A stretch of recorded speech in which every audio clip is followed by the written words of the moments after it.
স্বাগতম জনাইছোঁ YouTube type ব্লগত চাই থাকক মই কি কৰোঁ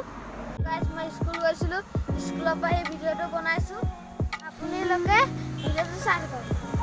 আমাৰ বিজলী আৰু বাদলক দেখিছে আৰু দুটা আছে বলক দেখাই আছোঁ এটা হ'ল ইয়াৰ নাম হ'ল ৰুণজুন আৰু এটা আছে বলক দেখাই আছোঁ গাইজ আৰু এটা এইটো ইয়াৰ নামটো হ'ল ৰকি